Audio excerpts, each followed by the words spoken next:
بسم اللہ الرحمن الرحیم۔ السلام علیکم ورحمۃ اللہ وبرکاتہ۔ آج ہمارا دوسرا یہ ہے سیرت مصطفیٰ صلی اللہ علیہ وسلم کا دوسرا چیپٹر ہے۔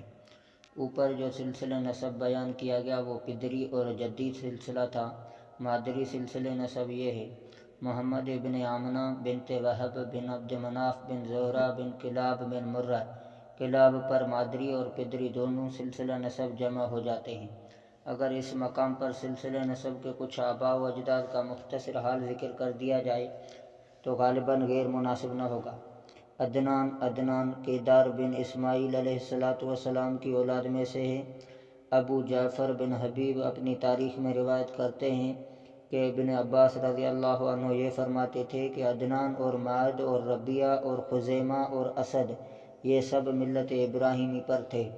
ان کا ذکر خیر اور بھلائی کے ساتھ کرو۔ اور زبیر بن بکار مرفوعاً روایت کرتے ہیں کہ رسول اللہ صلی اللہ علیہ وسلم نے ارشاد فرمایا کہ مضر اور ربیہ کو برا مت کہو، وہ اسلام پر تھے۔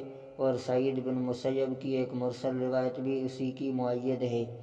معد میں کاف میم کا فتح اور دال کی تشدید ہے۔ عدد سے مشتق ہے۔ بعض کہتے ہیں کہ معد بمعنی افساد سے مشتق ہے۔ بڑے بہادر اور جنگجو تھے۔ ساری عمر بنی اسرائیل سے جنگ اور مقابلہ میں گزری اور ہر لڑائی میں مظفر اور منصور رہے۔ ابو نضار ان کی کنیت تھی۔ امام طبری فرماتے ہیں کہ معد بن عدنان بخت نصر کے زمانے میں 12 سال کے تھے۔ اس زمانے کے پیغمبر ارمیہ بن حلقیہ پر اللہ کی طرف سے یہ وحی نازل ہوئی کہ بخت نصر کو اطلاع کر دو کہ ہم نے اس کو عرب پر مسلط کیا، اور آپ معد بن عدنان کو اپنے براق پر سوار فرما لیں تاکہ معد کو کوئی صدمہ نہ پہنچے۔ فَإِنِّي مُسْتَخْرِجٌ مِّن صُلْبِهِ نَبِيًّا كَرِيمًا أُخْتِمُ بِهِ الرُّسُلَ، اس لیے کہ میں معد کی صلب سے ایک محترم نبی پیدا کرنے والا ہوں جس سے پیغمبروں کا سلسلہ ختم کروں گا۔ اس لیے حضرت ارمیہ معد بن عدنان کو اپنے ہمراہ براق پر سوار کر کے ملک شام لے گئے۔ وہاں پہنچ کر معد نے بنی اسرائیل میں رہ کر نشو و نما پایا۔ اسی وجہ سے علماء اہل کتاب کے نزدیک معد بن عدنان کا نسب معروف ہوا۔ ابن سعد نے طبقات میں ابو یعقوب تدمری سے نقل کیا ہے کہ بورخ بن ناریہ نے، جو ارمیہ علیہ السلام کے کاتب اور منشی تھے، معد بن عدنان کا جو نسب بیان کیا ہو وہ میرے پاس محفوظ ہے۔ نظر سے مشتق ہے جس کی معنی قلیل کے ہیں۔ ابو الفرج اصبہانی فرماتے ہیں نظار چونکہ اپنے زمانے کے یکتا تھے، یعنی ان کی مثال کم تھی، اس لیے نظار ان کا نام ہو گیا۔ علامہ سہیلی فرماتے ہیں جب نظار پیدا ہوئے تو ان کی پیشانی نور محمدی سے چمک رہی تھی۔ باپ یہ دیکھ کر بے حد مسرور ہوئے اور اس خوشی میں دعوت کی اور یہ کہا: ھذا کلہ نذر لحق، ھذا المولود فسمی نزار لذلک، انہ خرج اجمل اہل زمانہ واکبرہم عقلا۔ یہ سب کچھ اس مولود کے حق کے مقابلہ میں بہت قلیل ہے، اس لیے نزار نام رکھا گیا ہے۔ اور تاریخ خمیس میں ہے نزار اپنے زمانے کے سب سے زیادہ حسین و جمیل اور سب سے زیادہ عاقل اور دانشمند نکلے۔ اور بعض کہتے ہیں کہ نزار کے معنی نحیف اور دبلے پتلے کے ہیں۔ چونکہ نزار نحیف البدن اور لاغر تھے اس لیے ان کا نام نزار ہو گیا۔ مدینہ منورہ کے قریب مقام ذات الجیش میں ان کی قبر ہے۔ مضر کا اصل نام عمر تھا۔ ابو الیاس کو کنیت تھی، مضر ان کا لقب تھا۔ مضر ماضر سے مشتق ہے جس کی معنی ترش کے ہے۔ ترشی اور دہی آپ کو بہت مرغوب تھی، اس لیے مضر کے نام سے مشہور ہو گئے۔ بڑے حکیم و دانا تھے۔ مضر کے کلمات حکمت میں ہے: جو شر کو بوئے گا وہ شرمندگی کو کاٹے گا، اور بہترین خیر وہ ہے جو جلد ہو۔